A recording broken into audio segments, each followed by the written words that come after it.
Starving boy told black janitor's daughter. I'll marry you one day. Then, a convoy found her door. The first time he said it, he was shaking from hunger.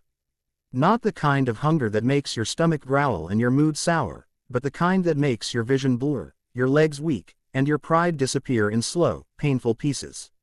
Marcus stood near the back door of Jefferson Middle School, clutching his empty backpack like it might somehow fill itself if he held on tight enough. The cafeteria had closed hours ago, and the smell of leftover food still lingered in the air like a cruel reminder. He hadn't eaten since yesterday. That's when she found him. "You're still here?" a soft voice asked. Marcus turned, startled. A girl about his age stood there, holding a plastic container wrapped in a napkin.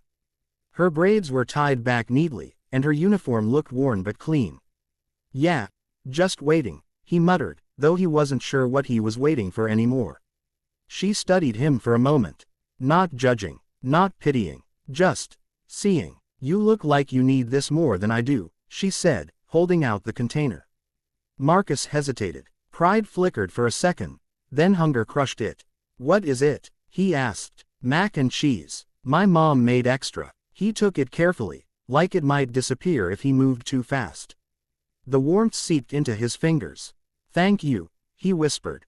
She smiled. "I'm Lila." Marcus. He didn't sit, didn't wait. He ate right there, each bite faster than the last, like he was racing against time.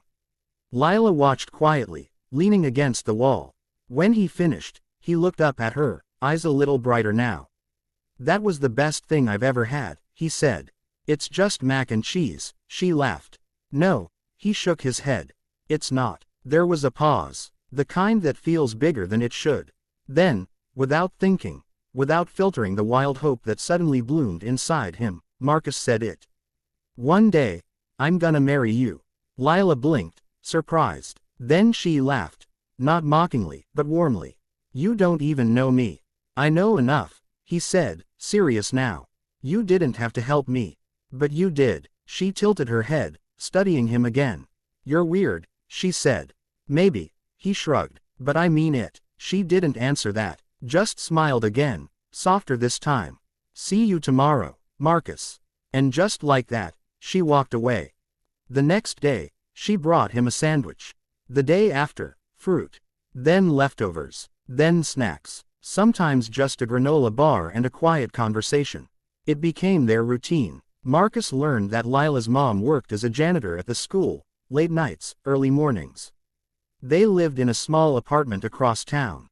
Things weren't easy for them either, but somehow, Lila always found something to share.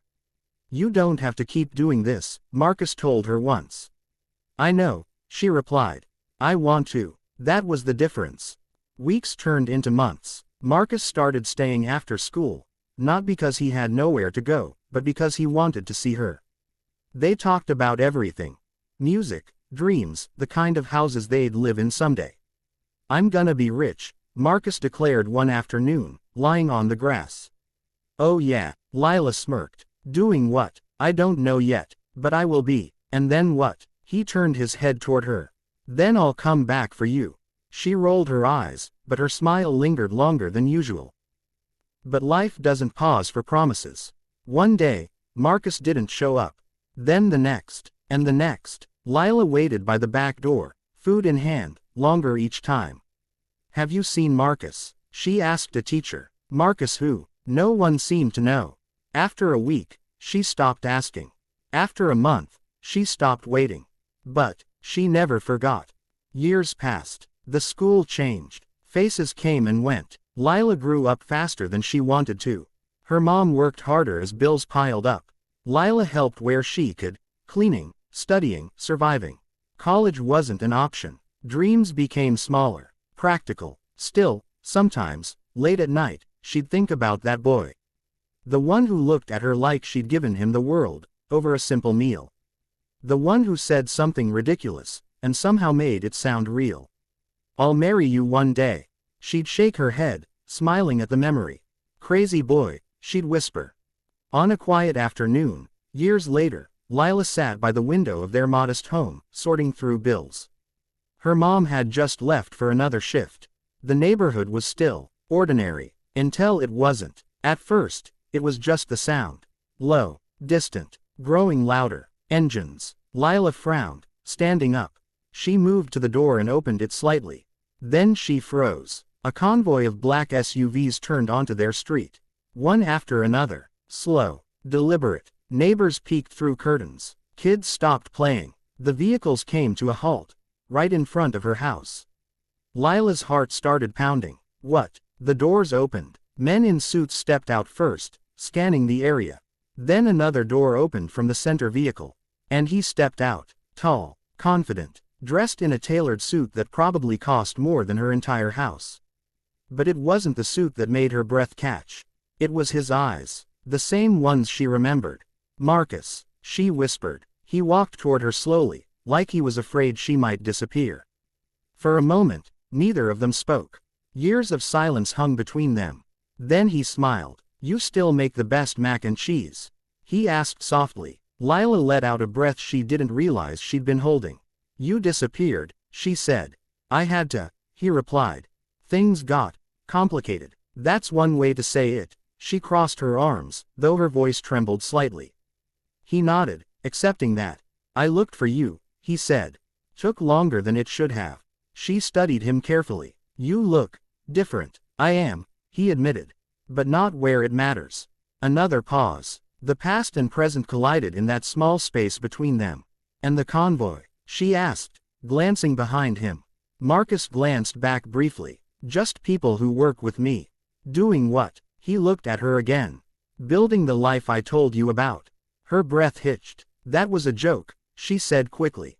Not to me. Silence. Real. Heavy. Honest. He took another step closer. I never forgot what you did for me, Lila, he said. You saw me when I had nothing. You gave me something no one else did. It was just food, she replied. No, he shook his head. It was dignity. Her eyes softened. I survived because of you, he continued.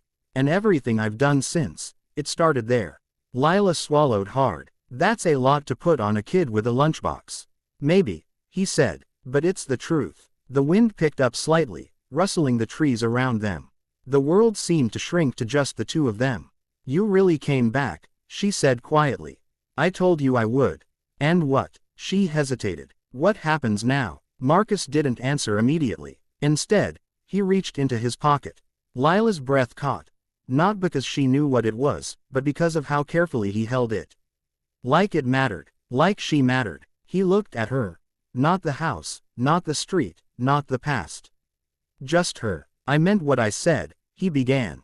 Her heart pounded. Even when I had nothing, I meant it. The world went quiet again.